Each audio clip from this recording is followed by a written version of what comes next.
mga lods. So, nandito kami sa Northern Lights Winery. Ayan. So, may wine testing dito. Try namin. Ayan, with the gang. So, ayan yung mga wine nila. Brad, huwag mo ubusin. Sige, Bet. Pakita mo yung iba. Ito ang kit na ito. Ayan, no? Oh. Hey. Ayan, no? Trip mo ba yan, Brad? Bilhin ba natin? Oo, Brad. O, yun. Ayan.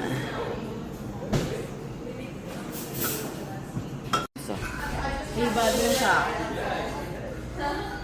Ito, Brad. Trip na trip ko. Oo. Sama natin ito sa bibilhin natin. Oo, Brad. Tapos pagkatapos niyan, Brad, lagyan natin ng toyo. Yan. Ito Yan, yung oh. alak na ininom namin. Nandun kami kay Jara. Oo. Pink night. Pink. Sa mga lods, so wine testing na kami. Before that, there's no grapes, right? No, we don't So have ito grapes. yung una. Oh, no, the wine. No. That's the reason. No, because then we grow everything on site locally, so we can't grow Pwede. grapes here. Ano yung that one, right? Pardon me? Panalo. Like, you know, in the... So isa yan sa pipiliin natin. Yeah, it's still very like Yeah. similar process. Yeah. From the Okanagan, sometimes Chilliwack. Yeah. We're trying to grow kiwis right now, actually. This one that you guys can try, Yeah. so it's going to be pretty high on the scale. This has been Canada's #1 fruit wine for Yeah. about 7 years now, I want to say. Sorry.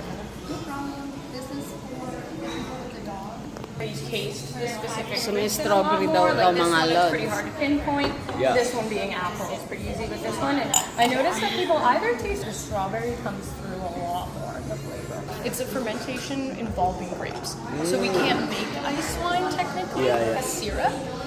Than a Oh. wine, yeah. So we use this. We used to drizzle it over vanilla ice cream, or we put a bit of it in our mojito to make it skinny ones. Because obviously you can't have this of it and feel okay. But no, it's good. Lots of people put like a shot in soda. It's. I was gonna say it's a slow sipping. Yeah.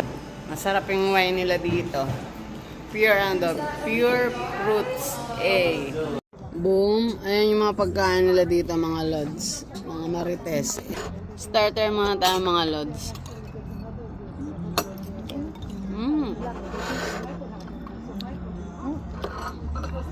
So ito yung mga pagkain dito sa Northern Lights. Masarap nga, medyo Spicy. spicy yung konti. Tandoori. Parang ano to, chicken tandoori.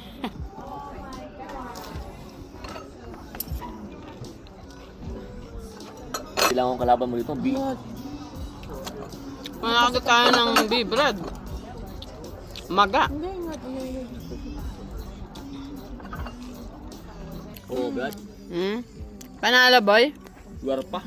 Ba't malu? Yaron. Tikman natin to. Mukhang masarap naman.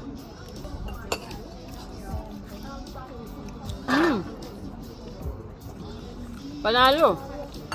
How's everything tasting over here for you guys? Yeah, we're good, but these people's disturbing Very us. good, yeah. I can actually The move beef. you guys inside if you want that. No, it's It's fine. fine. Or like the view. Marami na sila. Ano ko muna tayo? Ayun, no?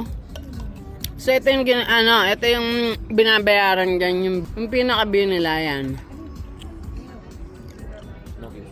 Ito maganda dito sa Northern Lights. So, pakita natin yung apple.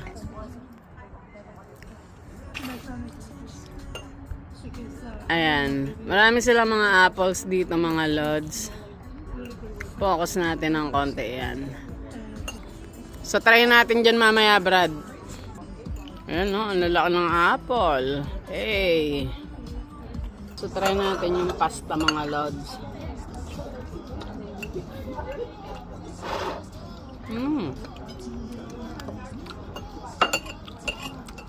May scallops pa. Ito yung ano nila. Seafood pasta. Diba usually? Ay, yung garlic bread. Oo. Nag-enjoy ko sa ano ba? Pag-ababugo. Maybe. Ayan. Ang kulit na tong bina to eh, oh. Sabi dyan, bro. Ang kulit eh. Hindi siya langaw, as in B. Eh kung bubuyog, pag nakagat kami, maga ang mukha. Hey, ganyan mga lods. So, nandito kami sa Northern Lights. So, ito yung ginagawa nilang mga prutas. Ayan. Boy, natanggal na, boy. So, itong mga apple na to, yung ininom namin kanina na wine, ito yung ginagawa nila. So, talagang hindi grape, sabi, pinaliwanag sa amin na talagang apple naman yung ginagawa. Di ba, Brad? Yung isang bote nun, puro apple, tapos yung iba So, mix. ayan. Kahit Mixed maliit fruits. lang, so titikman natin kung talagang matamis punasan natin. Baka mamaya, alam mo na, kahit bagong pitas.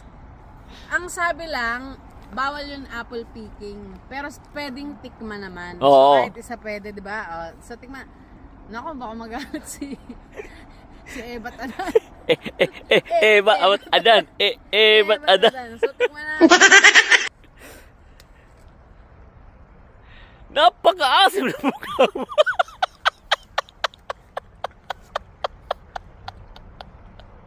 Maasim.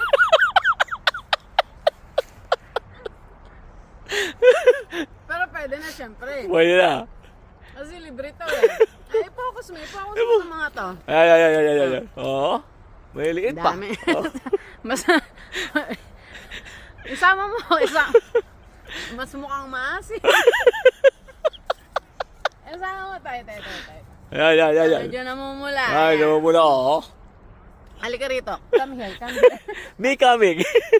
You coming here. You go, me come. Ipakita mo yung view, idol. Ayan. Kung gaano kaganda. Oo. Ayan. So, mga lods, mga marites, dito sa Prince George, kung magtuturist kayo, isa to sa mga tourist attraction nila. Itong Northern Lights. Ay, ipakita mo yung restaurant. Ayun. Doon. Kasama natin yung view. Ayan. Ayan, balik tayo sa ano? Ilog. Oh, napaka-asim! Maasim talaga. Huwag na tong apple. Halika. Ayan, mamula-mula. So, sa dami ng apple, mga lods. Ay, pakita mo yung mga nasa. Oo. Kasi pag batang 80s, 90s, di ba? Ano lang tayo, ang inaakita natin sa Pinas, bayabas lang. Pero ayan, dito pala, oh. Daming apple. Abo. Kukuha ako ng sample. Kasi ang sabi ko dapat matamis. Ha? Muntik ng lasang suka. Kaya nga eh. So hindi ko nagustuhan. O lasang kalamansi. Nakalimutan lagyan ng asukal pag tanim. Oh, yun. Oh, dapat may asukal to eh. Tsaka honey. Para pag Boom. bunga nun, Oo. matamis. So, ayan mga lods. Ang daming apples. Mga lods, so nandito kami sa Raspberry, tapat ng Northern Lights Resto. Ayun. Ayun, makasama ko. Abe. Boom. So, tikman natin kung matamis. Tikman natin to. Pitas tayo ng isa. Matamis kasi, tingnan mo yung kulay. So, ayan. Tikman natin kung matamis ba. Kasi yung apple maasim.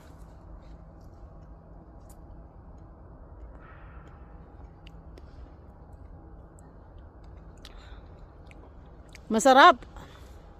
Manamis-namis. So marami na kaming nakukuha mga lods. Tingnan natin yung basa.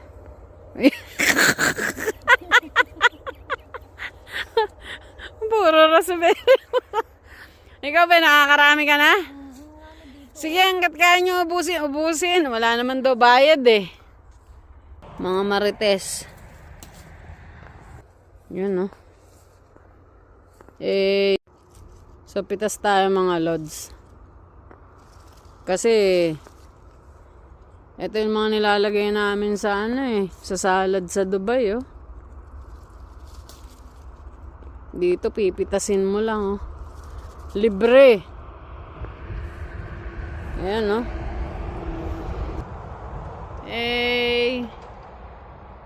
Raspberry, mga lods. So, yan yung ganap namin for today's video, mga lods. Boom. Eh, geng geng.